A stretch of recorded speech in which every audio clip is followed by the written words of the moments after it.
I was born in Louisa County, and I grew to young manhood in this area. And I was down near a little, I got my formal education in a country school down in northern Louisa County, right east of Columbus Junction, a town called Columbus Junction. And I went to got my final education in the high school in that area. During the height of the Great Depression, and you know, I was restless like any young man would be. I wanted to kind of get away and see the world. And the confines of Louisa County was just not big enough to serve my needs. So that's where I went. I went and enlisted. Went down to Burlington, Iowa, and talked to the gentleman that interviewed me from recruiter, and so he accepted my application, and from there I left the Columbus Junction area on a new adventure in life. What year would that be? That was been in the month of August, early August of 1940. And from there I went to the Great Lakes for my education in becoming an enlistee in the United States Navy at that time. And being just an old Iowa farm boy, I needed a lot of education.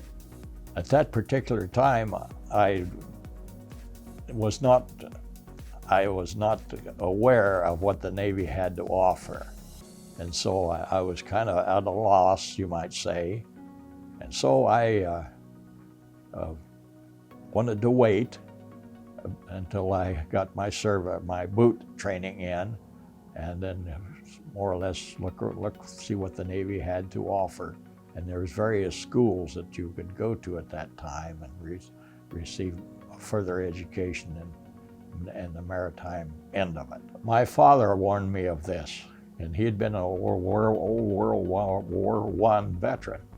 And so he talked to me, and never will forget why. He said, "Keith, you'll be getting into a war." And he didn't want me to go, but I wanted to get in and get acquainted with what the Navy had to offer, get away from home. And so that was my thoughts at that time, to get out and see what the world had to offer. But like any mother, she didn't want me to go either. But I never will forget, she says, "Well, it has started." And I was the first one to leave home, you might say, my family. My brothers and sisters, and I was one of the first to go. And so it was not a pleasant time for her, but she's a strong woman. And so she accepted it and sent her son out into the world to see what was out there. Well, sir, I went from the Great Lakes by train, kind of a small troop train, I would call it. And the Navy had arranged for our transportation to the West Coast. And I never got any leave, no boot leave or anything like that. And that kind of shook me up a little bit, because I wanted to go home and see my folks. But after 6 weeks of training, why, they shipped us right out. You can imagine how the young men felt. They were all anticipating of going home on a 30-day boot leave, what they call a boot leave. And so a number of them were disappointed, but we went ahead and were shipped to the West Coast with my buddies. And I'll never forget, there's some of them said, "Well, Keith, we're gonna have to say goodbye to you." I made close friends with some of them young men. Some of them went on the Arizona. And some of them went to various ships, most of them to capital ships. That's the ships we first were assigned to, my group. I went on the USS New Mexico, and so I went there up and went aboard the USS New Mexico, and it was in San Pedro, and went over on leave, and I'd never been in what you call a large city. Only some years ago, I had managed to go to the World's Fair in Chicago just as a kid, but that's as far as I'd ever been away from home. So it was earth-shaking for me.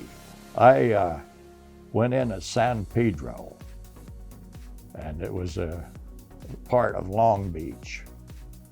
And from there, I was assigned to the USS New Mexico, and we were all excited, all the young men, where am I going, and like that. And we were assigned to the quarters on the USS New Mexico, and from San Pedro, we were in there a period of about a week or two, and from there we went to Bremerton, Washington, to do some refitting on the ship. And this is where I kind of got acquainted with the signal people, and went to school up there, and was assigned duties up on the flying what they call the signal bridge. When we were at sea, that was my duty, was to be up and where I can handle visual signaling. I was a recruit, but they were teaching us how to send messages by visual. And so from there, I went to Bremerton, Washington, and from Bremerton, we've gone back down. I believe we came back down to San Pedro again. And I was getting to be kind of an old salt at that time, I thought it was anyway. And I wondered at the time, the rumors were coming that Japan was clashing her swords, so to speak, and showing their strength. And we were getting a little concerned. I could see it in the faces of my officers. And they didn't want to talk too much about it, not in front of a recruit. They kind of was very careful in their conversation between themselves. And the seaman, the ordinary seaman, he was just had to be trained, before they had any accepted us as one of their member of the ship's crew. We had to prove ourselves. And so that was on my mind all the time, was to try to my best as every day was to become well-trained and become a member of the Navy, of the service. And so from there we went from the West Coast out to Hawaii. And oh boy, this is all right, go down to that nice warm climate. And so that was how I was transported on the USS New Mexico down to Pearl Harbor, and went in and we went in through past Ford Island and put the battleship anchorage there. And then I was transported from there. Lucky, I guess you might say I lucked out. And I went into, as it was accepted, into the flag. There was various flags or commands. And I was Sincus, what they call Sincus, Commander-in-Chief of that area. I was in his flag. Admiral Kemmel, who was a very capable admiral. I will say that he done a good job. And of course, like a little raw recruit, I was a little nervous when I was around them, when around these high status officers. But I was always kept my uniform immaculately clean. My person was kept immaculate, I always thought, because I always showered every night. And so it was wonderful training. It was great discipline.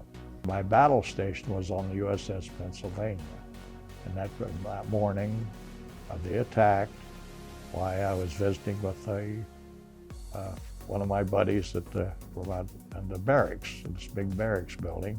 We'd had our breakfast, and we're just lounging around, and I was waiting to go on watch.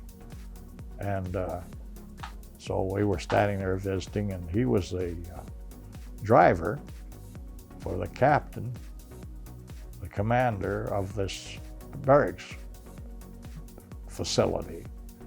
So he was the driver for them, and so I got acquainted with him, and we were exchanging experiences. And so about that time, while we were visiting, while these planes kept come out of nowhere, so I couldn't visualize what in the world was coming off. But you know, I've seen these planes, and I've seen that red dot, that's rising sun on them. And this one plane in particular, I never will forget it. Why, he made it come down over the barracks building, and he's making his approach to launch a torpedo into one of our ships. And he was proceeding on his run, and apparently somebody was alert enough to take a shot at him, and they hit him with a 50 caliber machine gun, and he just blew up like he'd light a match, and he was gone, disintegrated. So that was my first taste of war right there. And I went aboard from there. I went aboard the USS Pennsylvania, and then I seen the Arizona blow up, and all we could do was just say a prayer. See a huge ship just raise up out of the water, and just catch on fire, and you'd see the men trying to save themselves, and jumped off the ship, and which had blown up. And of course, the fires aboard ship were uncontrollable, and you could visualize with the panic.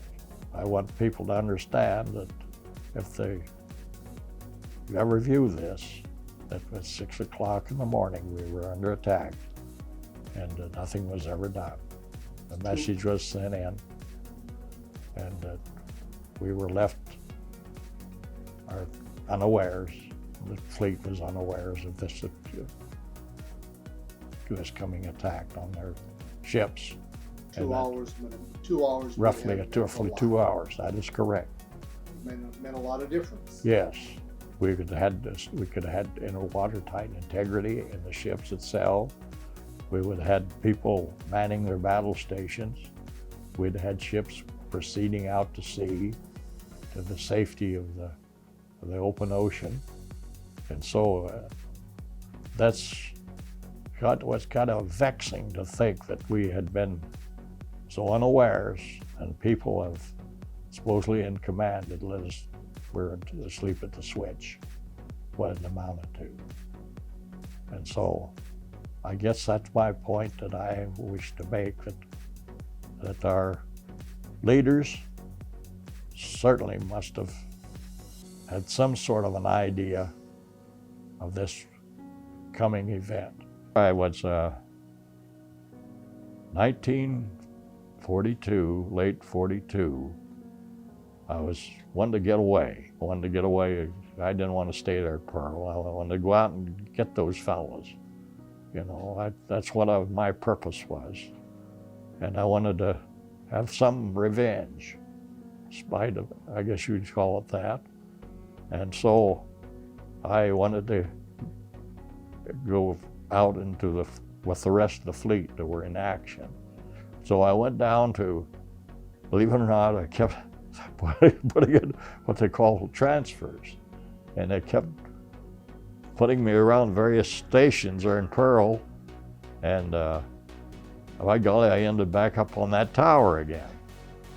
Went on the USS Oregon, and from there they transferred me off back up on the tower.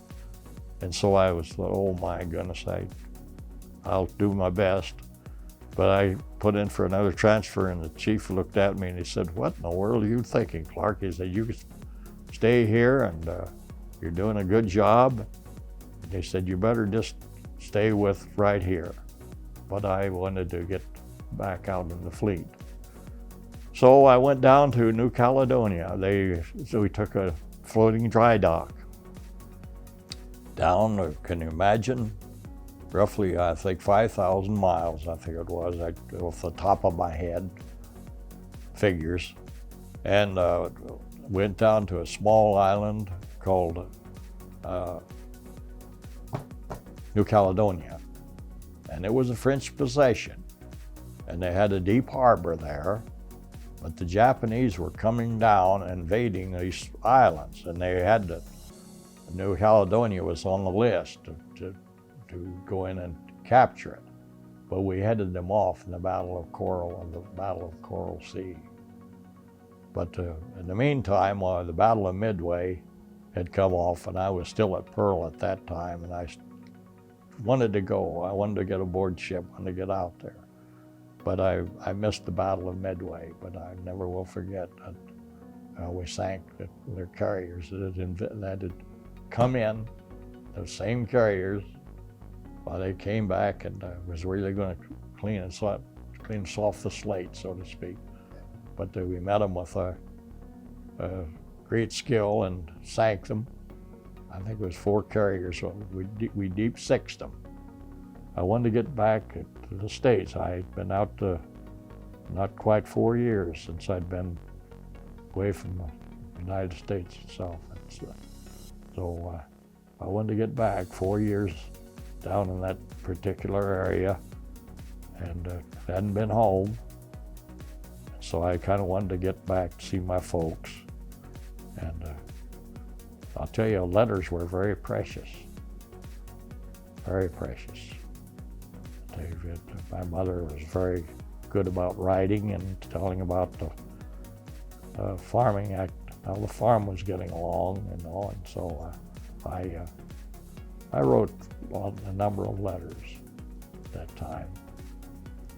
And so back and forth, but that was the only communications that we had. And so I came back from there back to the United States.